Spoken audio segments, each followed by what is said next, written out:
Hey y'all, welcome or welcome back to my channel. I'm Don and I'm a licensed clinical social worker, and I wanted to discuss with you today how hard is the LCSW exam? How hard is the clinical social work exam? So to start, over 17,000 people took the LCSW, the clinical exam, in 2019, and of those 17,187 test takers, to be exact, 74% passed. So it has a 74% pass rate. So that means 26% fail each time, or failed. So for me, I guess I was part of both, of failing the first time but then passing the second time.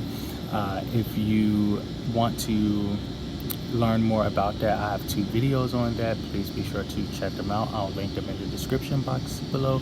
But yes, so 17,187 people take the exam. It has a 74% pass rate. So I would say that statistically speaking, that's a pass rate. I mean, it's, that's a C, almost a C plus average. So I would say that the difficulty is pretty solid. Like, you can't not study for the exam, and I think you have to adequately prepare for the exam. And there are so many resources on the website that can help you, the ASWB website, that can help you with preparing for the exam. But again, when I took the exam, I just knew that for me, so the exam is broken up into 4 parts. I'm going to read them off because I don't remember, but it's human development, diversity, and behavior in the environment, assessment, diagnosis and treatment planning, psychotherapy, clinical interventions, and case management, as well as professional values and ethics. So those are the 4 sections. I passed 2, failed 2. So for the 2 that I passed was, of course, human development, diversity, and behavior in the environment, as well as professional values and ethics. So was pretty proud of myself for that.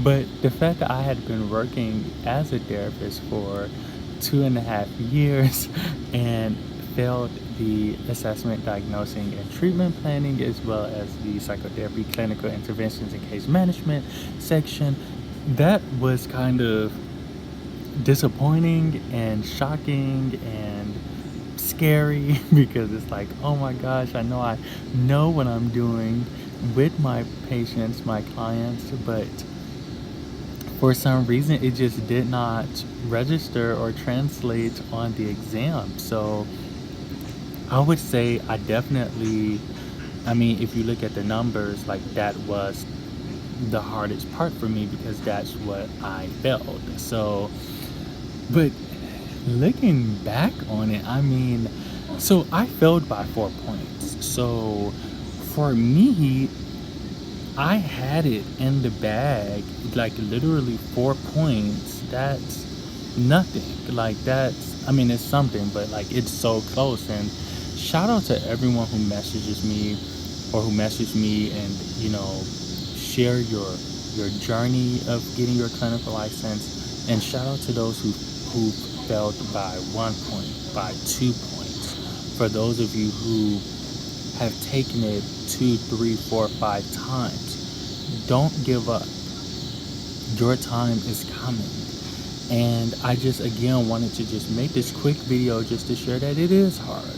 It is a challenge. It's not something that you can just do on a whim, and I think that it's something that I wish more social work programs would incorporate into the curriculum and would take on as part of their mission of helping graduates prepare for the master's exam and prepare for the licensure exam. And I wish more employers would pay for a class, pay for textbook materials, because it benefits them too. The fact that they could have a licensed clinical social worker bill for insurance, they're benefiting from that. Being able to see Medicare patients, they're benefiting from that.